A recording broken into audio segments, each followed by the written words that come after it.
Hello and welcome to the Horti-Culturalists. I'm Stephen Ryan. And I am Matthew Lucas. And we post a video every week. So why not subscribe and press the alert button so that you'll be up with whatever's going on every Friday. And Stephen, we are in a floral dell, are we not? We are. What is today's video about? Today is about deciduous, late winter flowering shrubs that are sort of the heralds of spring to come. So that's what we're talking about today. And spring is springing as we speak. It certainly is. It is a perfect time. So before we get into this fabulous thing in front of us, why don't we go and look at something else that we looked at in your front garden? We're going to have a look at some Chaenomeles, which are quite commonly known as flowering quinces, or sometimes here in Australia known as japonicas, which is terribly confusing. Confusing, let's have a look.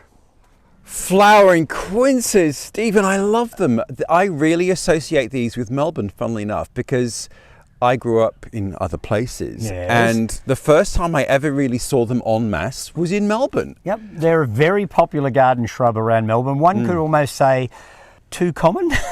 Perhaps. Too common for you, because you're a horticultural snob. Yes, well, I am. Horticulture. Yes, exactly. They are great plants, though. They're fabulous for cut flowers. They last in water for ages, and they're lovely sort of sticky, twiggy things. You can do some wonderful sort of Japanese minimalist floral arranging with them. So stunning. Absolutely fabulous for ikebana. They're great garden plants. They are cold tolerant. They are heat tolerant. They are drought tolerant. They'll cope with almost anything. They make a great bird habitat plant because they're quite twiggy and sometimes slightly thorny, so small birds can hide in amongst them.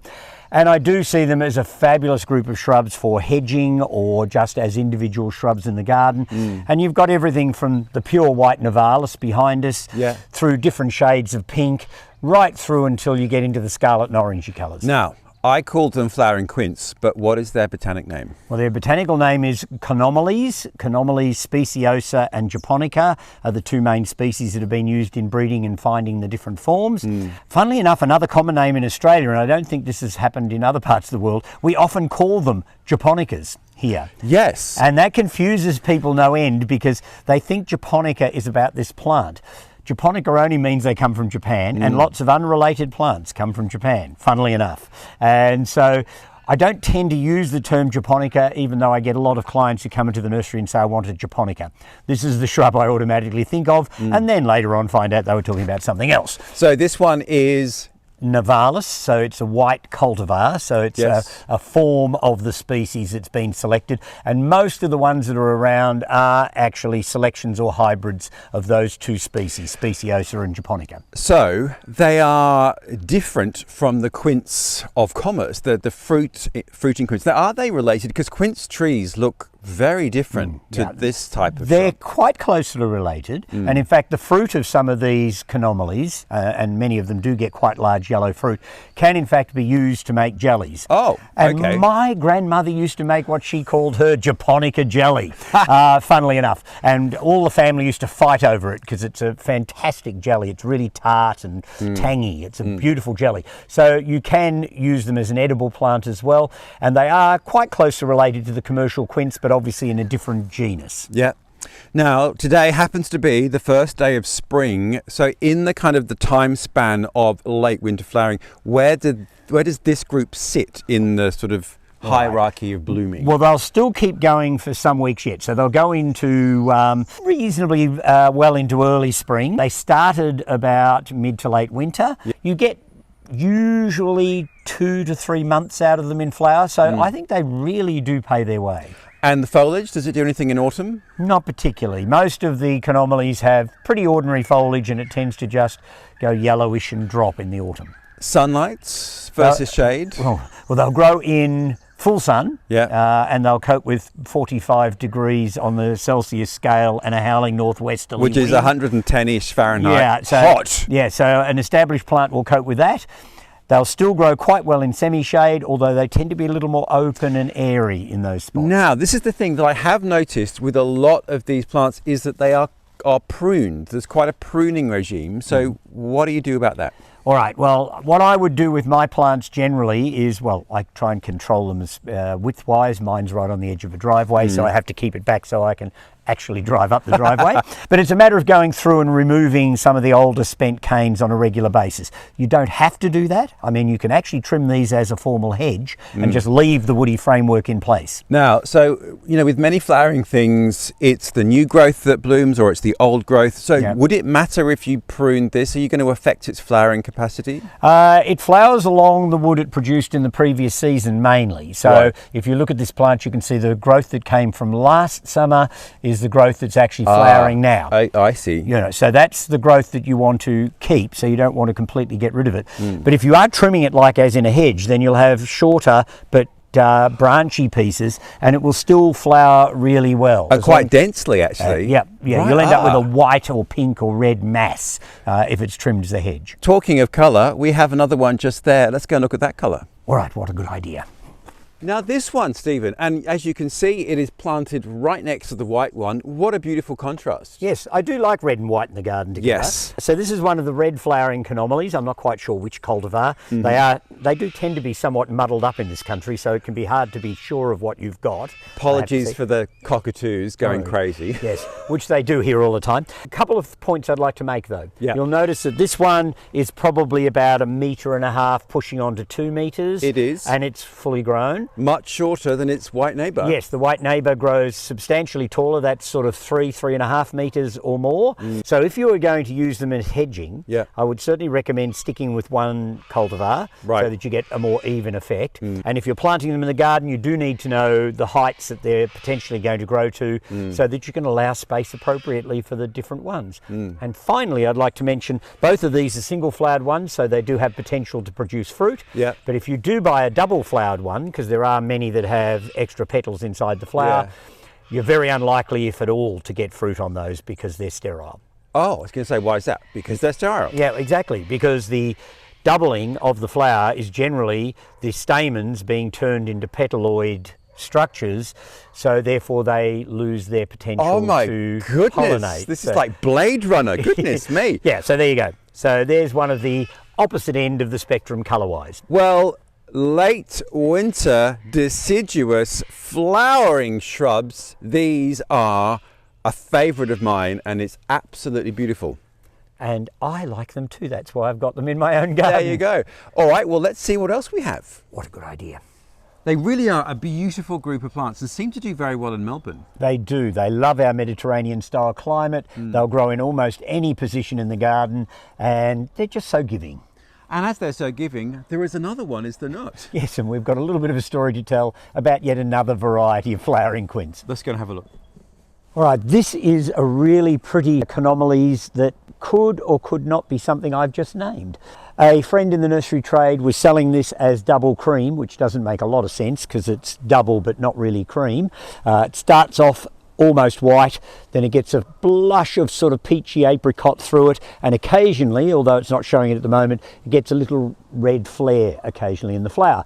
So I rang him to find out about it, and he said it was a sport that had shown up in his own garden, so that means that it hasn't been officially named in any way, shape or form. So I said, well, you can't call it double cream because it's not really cream. And he said, well, go and find a name for it. So I've decided that this cultivar will be called Peach Melba, and the reason for it is that it has peachy colours, it has cream, which the dessert has, it gets the occasional raspberry flare, so that's in the dessert as well, and of course Dame Nellie Melba was an Australian, so I think that's an appropriate name. If anybody else out there knows this cultivar under another name, love to hear from you, but in the meantime it's going to be Peach Melba for me. But all right, I think we should go no further than this wonderful shrub that is before us. Tell us everything about this. All right, well, this is Kerria japonica in its double flowered form. Yes. Variously called flora plena or Pleniflora or whatever, just meaning double flowered. Oh, I see. And it is I think a tetraploid form of the species, and many plants... Okay, stop. Tetraploid? Ploid. Ploid? Yeah, tetraploid. It's got 3 extra chromosomes. Oh. And what often happens when that happens is that the plant becomes more vigorous. You end up with a much more vigorous, often bigger flowered or stronger version of the original species. And is that a natural mutation? It often is. You can create artificial tetraploidy, but it often shows up in natural populations where you'll see this one plant that has extra big flowers or extra strong growth or whatever, and you can almost bank on it having extra genetic material. Interesting. Now, this is about deciduous harbingers of spring. I can see leaves, Stephen. Well, you can, but Kerria starts breaking into foliage very early. It's one of the first of the shrubs to actually come into leaf. You will find some foliage on it even with its very first flowers as a rule. Okay. Now, this one is quite a large example. It's taller than me. Is this kind of its maximum scale? More or less. I've seen them even fractionally taller again, but it makes quite a large thickety plant. It suckers from the bottom. If you want to grow it in your garden, you need to make allowances for its habits, and you may well have to take some controlling interest in it as well, and keep it in bounds, because it can just keep suckering sideways till it makes quite a huge thicket. Yeah. So as it's quite sort of arcing and a bit sort of raspberry cane like, do you need to take out the old canes? Oh yes, every so often go through the whole plant, cutting out any dead wood and any old spent canes that have lost their vigour. So, and that way you completely and utterly refurbish your plant. There you go. Now, where's it from?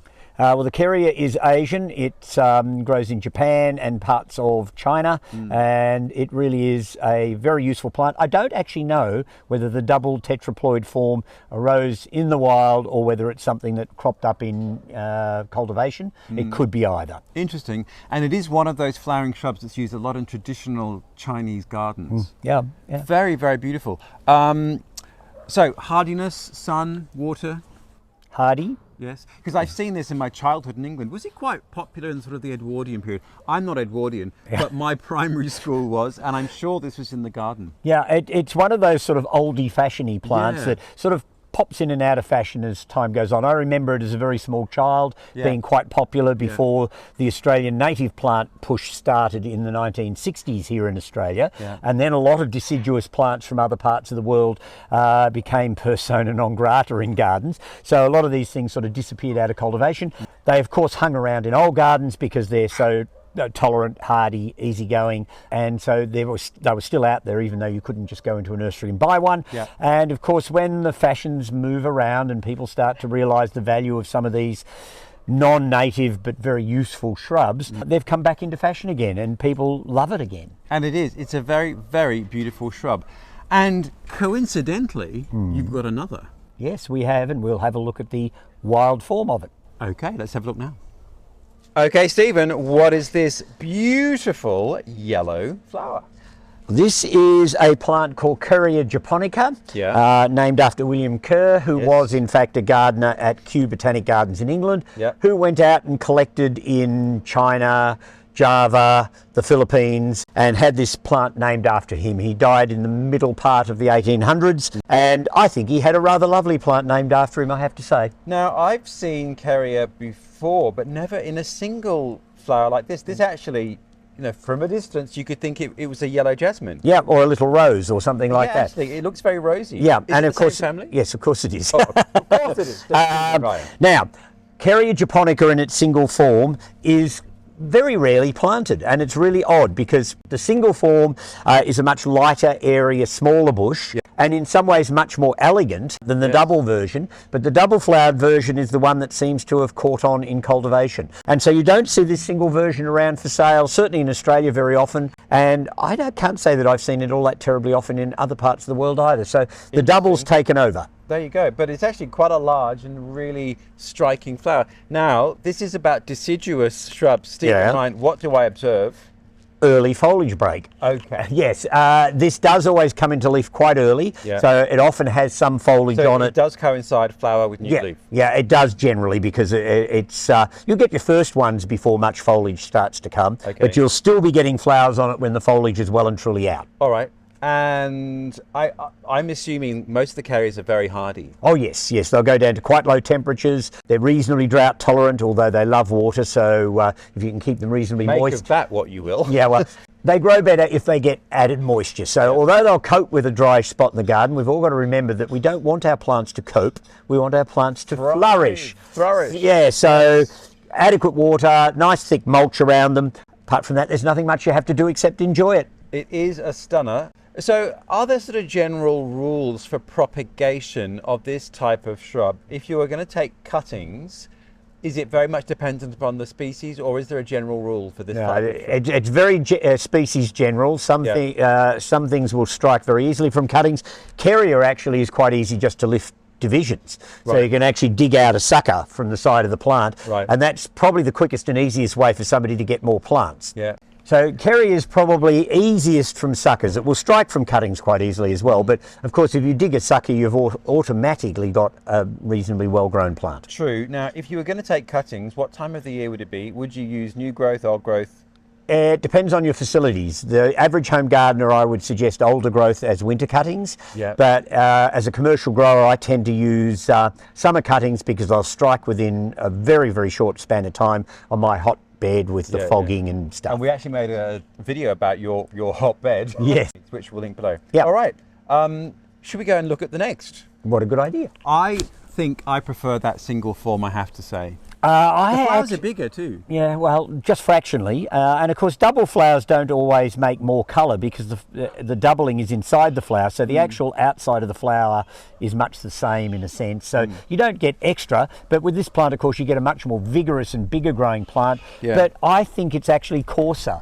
So I think the single flowered one, I mean coarser as in the heavier looking and not as dainty. Yes, I have to agree the single is much more elegant. It's not as coarse and chunky as the double flowered form. So I think it's a better garden plant in some ways, but this one certainly has presence. It does. Well, keeping to the yellow theme, I think there is another yellow flowering deciduous early flowering shrub that we're going to look at next. All right, let's go and do that. Forsythia, Stephen, I would have thought slightly pedestrian for you, not saying that you're a plant snob at all, but you are. Yes, and yes, this is a slightly more obscure Forsythia, at least in Australia. This is a semi-climbing Forsythia. Oh God, I can see it. Yeah, so I've sort of thrown it up through the branches of my birch tree, and it is Forsythia suspensa, which means that no, it's not full of suspense, but it sort of suspends itself over things. It's a draper. It's a draper. So it's tenuously a shrub, although it's woody. So it sort of crosses over between shrub and climber. And Forsythias are sort of ubiquitous heralds of spring in England and lots of other places. But I thought we might have a look at one that's a little bit different. And I've got a wee sort of a side story to mention, and that is William Forsyth, whom after this shrub was named. Just a quick note, it is incredibly windy, so apologies for the sound. Yes, it's getting very windy here this afternoon. William Forsyth was a Scottish gardener who was in charge of Kensington Palace Gardens in England, and he passed away in 1804. Oh, so he was a Georgian. Yeah, and he was famed for a concoction called Forsyth plaster. And it was a concoction that included things like dung, urine, sand, wood ash. There was a whole range of things in this concoction. And he vowed and declared that it would heal broken wounds on the sides of trees, and you could push it into gaping holes in trees and they would grow over and become sound again. It would just rot, wouldn't it? It would cause it didn't work. No. He was debunked as time went on. Cancelled. So, yeah, he was in fact. So yes, nobody makes Forsyth plaster anymore. Now, where is this beauty from? Well, the Forsythias are all Asian in origin. It's a small genus, and it basically does yellow very well. You've just got different shades of yellow and different shapes of plant. So in the wild, this is going to grow, as it's growing here, it's sort of lollop through shrubs and trees. Yeah, or hang over big banks or whatever, and that's the sort of thing you can do with it in the home garden. I've got mine growing up through a birch, but you could easily have it cascading over a tall bank. That would be stunning. How interesting. Very pretty plant. So the regular Forsythia is just more of an arcing shrub. Yeah, large, quite stiff, woody shrub. Right, so this is quite elegant. Well, fantastic. On to the next. What a good idea. Is there not a white Forsythia as well? Yeah, but it's not strictly speaking of Forsythia. It's an abeliophyllum, but it's sometimes sold as white Forsythia, and it is related. Well, okay, I think the next cab off our rank is going back to your nursery in the driveway there, and a very elegant shrub. It is indeed an elegant shrub, and something that should be in anybody's garden who can grow it. You heard it here. All right, this shrub is one of pure elegance. I'm very, very fond of Stachyurus. It's a small genus, I think about 10 recognised species. Some are evergreen, some are deciduous. And I've actually got two rather similar ones, I might add, that I wanted to show today. Stachyurus praecox, this one I've got in the pot here, is probably the most commonly available. It gets quite large, pale lemony flowers in drooping spikes. And the one behind me here is what is sort of laughingly called the pink version of Stachyurus himalaicus. And it does have a pinkish stain to the lemon flowers. But the thing I love about Stachyurus is this beautiful sort of tabulated effect of the branches and the very rigidly hanging flowers. The name comes from the Greek stachys, as in ear of corn, so it sort of alludes to it having a sort of a corn-like flower head, I guess. And they're beautiful deciduous shrubs to around about the 3 to 4 metres, so up to about 9 or 10 feet. You do need to allow them room because their horizontal branches go out quite a distance, and you don't want to have to cut the ends off them and truncate them because you'll then ruin the effectiveness of the elegant shrub. So Stachyurus is a wonderful harbinger of spring. Its flowers come out well before the leaves normally come on it, and it flowers over probably 2 months or more. So it certainly pays its way, and some of them in certain climates will get fantastic autumn colour before the leaves shed as well. So what more could you want? Now, most of the Stachyurus come from the Asian through to the Himalayan belt. Himalaicus, of course, would suggest that this one comes from exactly there. Praecox, by the way, means early flowered, for anybody who wants to know what that word means. They're fairly cold hardy. They won't cope with intensely cold climates, so I probably wouldn't grow them in Canada, but they are a reasonably hardy group of shrubs for the cool to temperate climates, not the tropics either.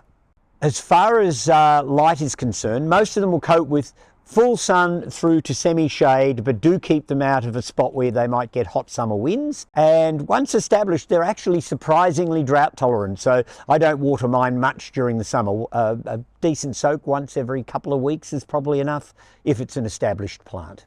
I would love to see a large specimen of that, because even your relatively small one is so elegant. Yeah, it's beautiful. And I could have shown you a really nice big one in my own garden if the possums hadn't given it a hiding. So it's only just restarting to shoot again after having been eaten almost to the ground by the possums. Oh no, that is terrible. Oh, well, it is what it is. It is what it is. It's nature. You must roll with it. Well, you do. And in fact, I have a reasonably healthy attitude about it. I just say, at least I haven't got elephants.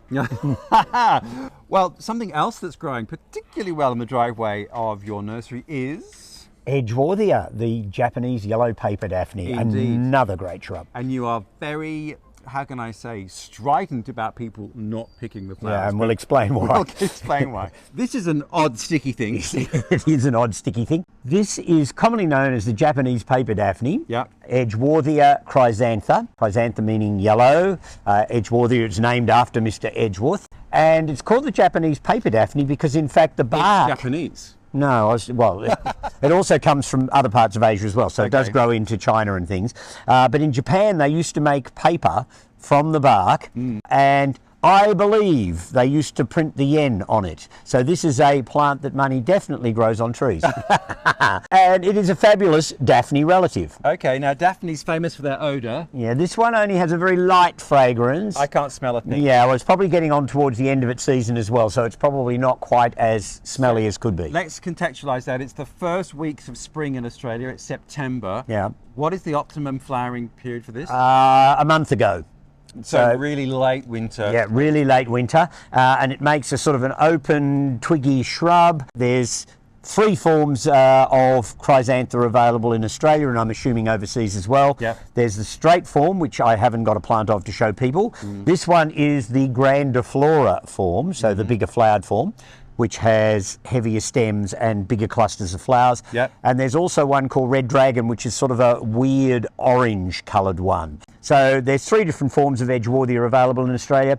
And there's a couple of things you need to know about Edgeworthias. Yes. One is they like a cool root run. Yeah. They seem to cope with a fair bit of sun on the top. Yeah. And never, ever pick a flower off the plant without using a pair of sharp secateurs. Right. Because the bark is like shoelaces, and if you try and break a piece off, you could very easily rip the bark all the way to the bottom of the plant and more or less kill your shrub. Why would you pick it though anyway?